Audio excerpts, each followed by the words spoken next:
Hello, good people of YouTube. It's Friday, January 16th, 2015, and I'm your host, Wolf Tiger, and I'm bringing to you yet another excellent episode of The Things That Make You Go, the series that takes an editorial and sometimes sarcastic look at the realm of video games and technology. So let's get started, shall we? So what are we going to talk about today? Well, as expected and predicted by yours truly and a whole lot of other people, Microsoft is officially dropping the price of the Xbox One by $50 starting today. The news broke yesterday that $50 reduction in price will be permanent from that point on. I didn't expect it to come this quickly, a mere 2 weeks after the original promotion ended. Let me get you more details on this crazy story. From GameSpot.com, we see the following. Microsoft has announced a price drop for the Xbox One in the US starting tomorrow. Speaking in a video posted on the Xbox site, Corporate Vice President of Marketing Mike Nichols said, "Building off a record-setting holiday, we are excited to announce a new promotion in which fans of the US can buy the Xbox One at a special price of $349 starting tomorrow, January 16th, from their preferred retailer." The price drop follows what Microsoft dubs a record-breaking holiday, with the Xbox One leading console sales for the month of November in the US and UK. The Xbox One also topped sales last month in the US. However, for all of 2014, Sony's PlayStation 4 came out as the top-selling console, both in the US and worldwide.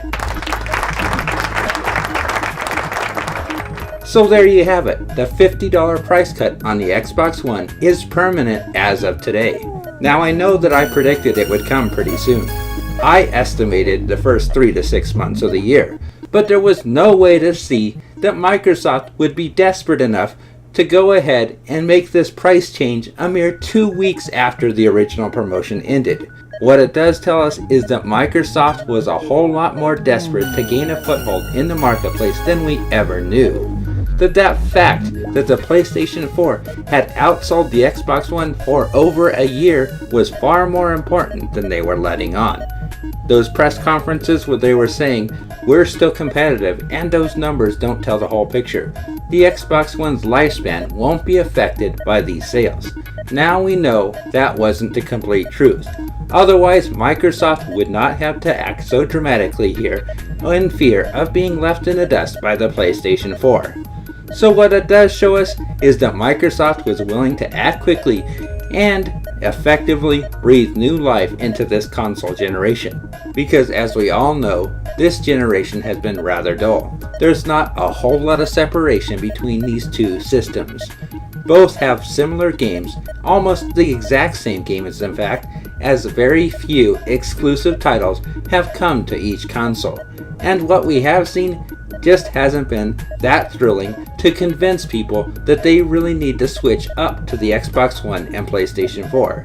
There's just not enough games or reasons to select one of the two. Here's hoping that this price cut brings renewed interest into both the Xbox One and PlayStation 4 as it makes the generation more competitive.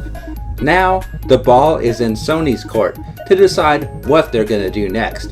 Are they going to lower their price, or are they going to give customers more reason to want the PlayStation 4? Because at this point, I don't see any reason to really get either console if you don't already have one. There's not enough games on either console to make it worthwhile at this point. Agree with me or not, it's just my opinion on the matter. As always, we'll keep our eyes open and see what happens next. That's all for now. Peace out.